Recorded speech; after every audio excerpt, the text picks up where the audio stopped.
कहानी है राजा विक्रम सिंह की, जो अपने अत्याचारों के कारण सब कुछ खो बैठा, लेकिन पश्चाताप और प्रजा सेवा से फिर से एक महान राजा बना।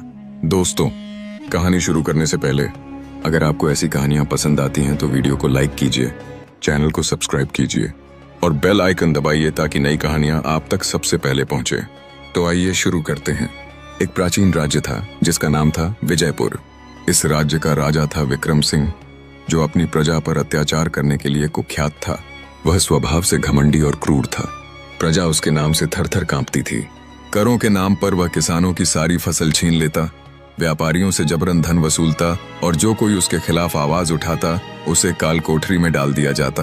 राजा विक्रम सिंह का महल सोने चांदी से सजा हुआ था, जहां वह ऐशो आराम की जिंदगी जीता था। उसके दरबार में चापलूस मंत्री और सैनिक थे, जो उसके हर आदेश का पालन करते थे। लेकिन प्रजा भूखी और दुखी थी। गांवों में लोग भूख से मर रहे थे, बच्चे कुपोषित थे और बूढ़े असहाय हो चुके थे। राजा को इन सब की कोई परवाह नहीं थी। वह सोचता था कि राजा होना मतलब सर्वशक्तिमान होना है। एक दिन राजा विक्रम सिंह के दरबार में एक ऋषि मुनि आए। उनका नाम था महर्षि वशिष्ठ। वे जंगल से यात्रा करते हुए राज्य में पहुंचे थे। महर्षि सफेद दाढ़ी वाले, सादा वस्त्र धारण किए हुए थे और उनके चेहरे पर दिव्य तेज था। वे राज्य की दुर्दशा के बारे में सुन चुके थे और राजा को समझाने आए थे। दरबार में प्रवेश करते ही महर्षि ने कहा, हे राजन, मैं एक तपस्वी हूँ। मैंने सुना है कि आपकी प्रजा दुखी है। कृपया उन्हें न्याय दीजिए और अत्याचार बंद कीजिए। राजा का कर्तव्य प्रजा की रक्षा करना है, न कि उनका शोषण। राजा विक्रम सिंह हंस पड़े। उनका अहंकार चरम पर था। उन्होंने महर्षि की ओर देखकर कहा, कौन हो तुम जो मुझे उपदेश दे रहे हो? तुम एक भिखारी जैसे तपस्वी हो और मैं इस राज्य का राजा हूँ। मेरी प्रजा मेरी संपत्ति है। मैं जो चाहूं कर सकता हूँ। जाओ यहाँ से, वरना मेरे सैनिक तुम्हें कैद कर लेंगे। दरबार में हंसी की लहर दौड़ गई। मंत्री चापलूसी में तालियां बजाने लगे। महर्षि वशिष्ठ को अपमानित महसूस हुआ। आंखें क्रोध से लाल हो गईं। वे बोले, हे अहंकारी राजन, तुमने एक तपस्वी का अपमान किया है। जैसी करनी वैसी भरनी। आज मैं तुम्हें शाप देता हूं कि तुम अपना राज्य खो दोगे और जंगल में भटकते रहोगे जैसे एक पशु। तुम्हें भूख, प्यास और अपमान का सामना करना पड़ेगा। जब तक तुम सच्चे मन से पश्चाताप नहीं करोगे, तुम्हारी प्रजा की पीड़ा तुम खुद महसूस करोगे। शाप देते ही महर्षि वहां से चले गए। राजा विक्रम सिंह ने इसे मजाक समझा और हंसते हुए बोला, बूढ़े तपस्वी के शाप से क्या होता है? मैं अमर हूं। लेकिन शाप का असर जल्दी ही दिखने लगा। अगले ही दिन पड़ोसी राज्य के राजा ने विजयपुर पर आक्रमण कर दिया। खबर आई कि सीमा पर दुश्मन सैनिक घुस आए हैं। राजा विक्रम सिंह की सेना कमजोर थी, क्योंकि सैनिक भी राजा के अत्याचार से त्रस्त थे। कई सैनिक भाग गए और जो बचे वे हार गए। महल पर हमला हुआ। राजा विक्रम सिंह को भागना पड़ा। वह रात के अंधेरे में महल से निकला, कुछ सोना चांदी लेकर, और जंगल की ओर भाग गया। उसके मंत्री और सैनिक या तो मारे गए या कैद हो गए। विजयपुर दुश्मन के कब्जे में आ गया।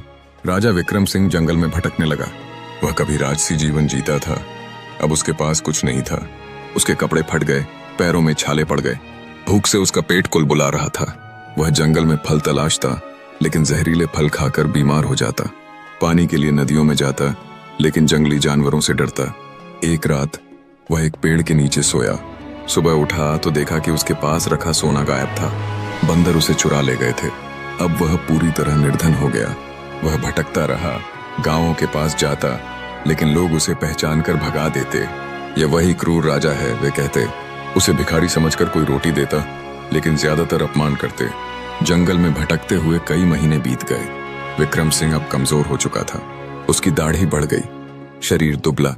वह सोचता, क्या यह शाप का असर है? मैंने क्या गलती की? लेकिन उसका अहंकार अभी टूटा नहीं था। एक दिन वह एक नदी के किनारे पहुंचा। वहां एक छोटी सी झोपड़ी थी, जिसमें एक बूढ़ा किसान रहता था।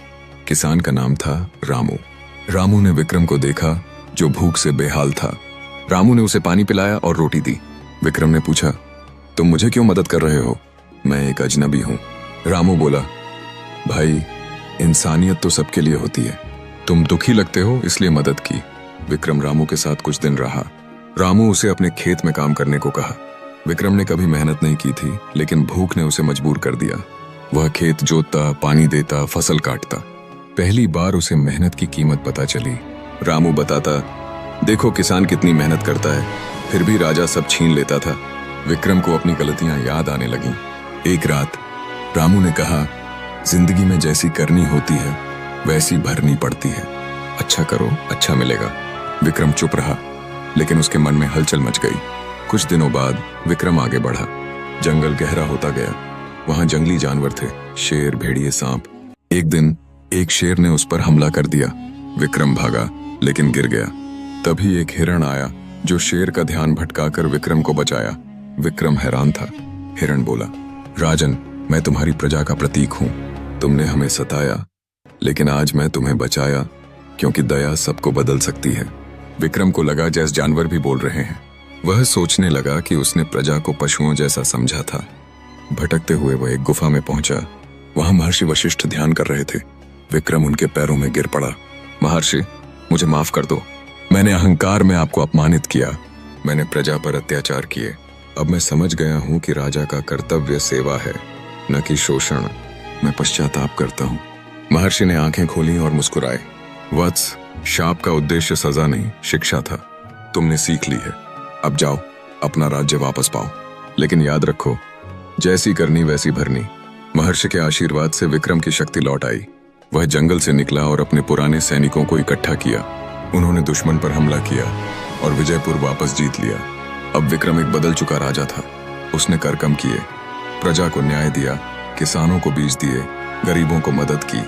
राज्य फिर से खुशहाल हो गया। लोग कहते, हमारा राजा अब दयालु है। लेकिन कहानी यहाँ खत्म नहीं होती।